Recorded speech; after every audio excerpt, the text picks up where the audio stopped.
What's up everybody, and thank you for joining me for another video. My name is Whack4863, but you can call me Whack. In today's video, we're going to look at Xera Survival, a game that is being developed by Spotted Kiwi Interactive. Now this game launched to early access in March 24th of 2019. It is still in early access today. However, the devs or the development team over at Spotted Kiwi seem to be keeping up with the changes and the updates and making the game better, making improvements on a regular basis. So that's a good thing.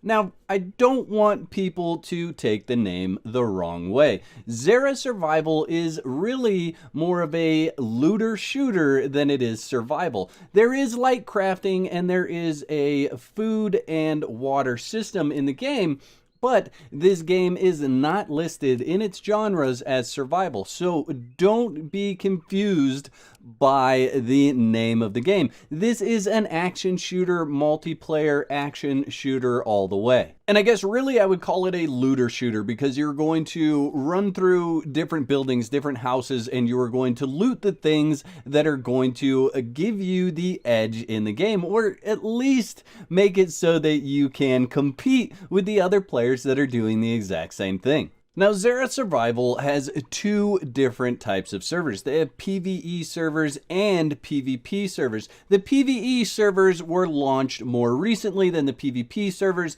as the game is intended to be played as a PvP game. However, the addition of the PvE server gives a mechanic that I'm not sure they intended, because what you're actually able to do is take the items from your PvE server and take them over to the PvP server. And you do that via what they call a global stash. So what you're able to do is put all of your loot into the global stash, as much as you can fit in there because it is limited.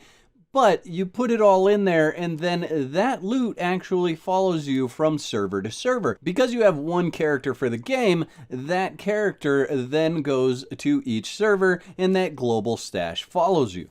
So in a way, this kind of gives players the ability to loot the equipment on a PvE server where they're not going to get into any PvP conflict, and then go on a server that is PvE oriented, load in right in the safe zone, unload their stash into their inventory, and be kitted out and ready to get in a fight from the get-go.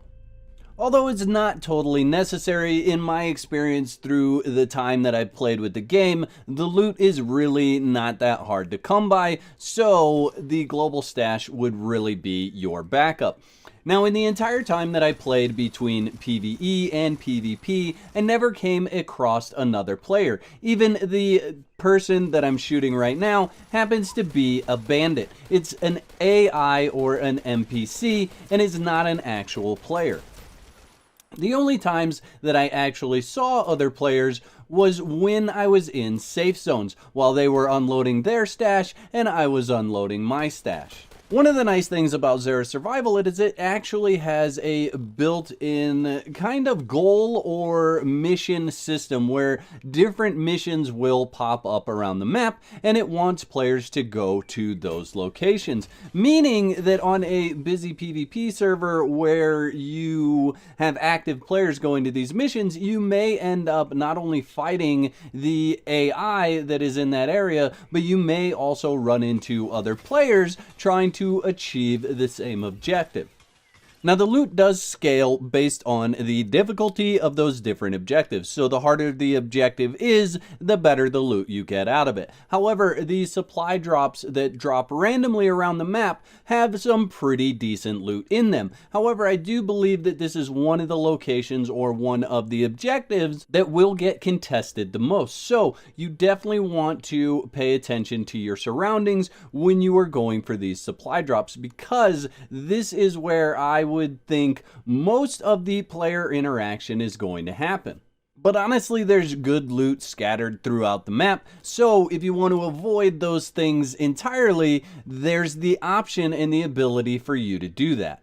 Now, if you're not a fan of the PvP side of things, they do have Pve content, and they have quite a few different objectives. Those objectives do seem to refresh more often on PvE. However, what I will say about those objectives is after the first couple of times you go through them, it's wash, rinse, and repeat. It doesn't feel any different than the time that you did it before. So, in the PvP sense of things, it will get stale and stagnant pretty quick.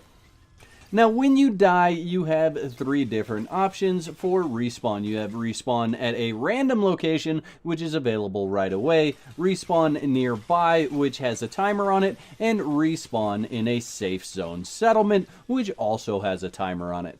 This is a mechanic so that you can't get right back to your body and right back to your gear right away and get right back into the fight.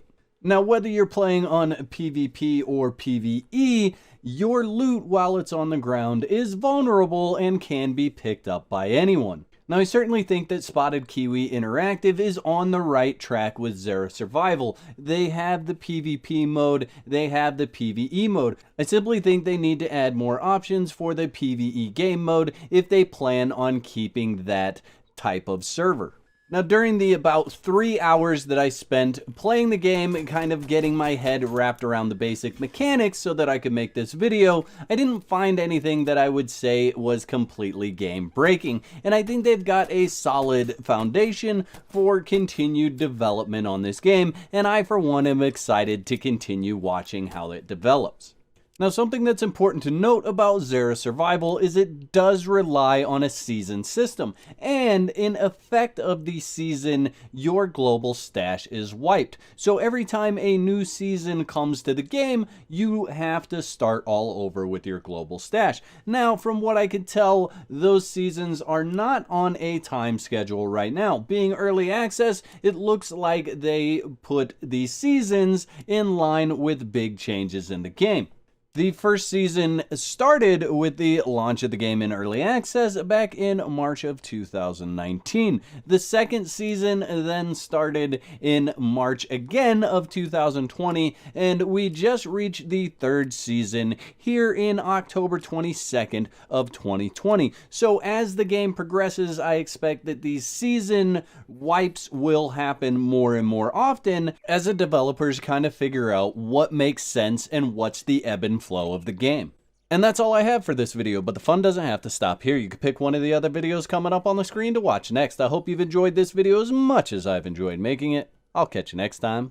Peace.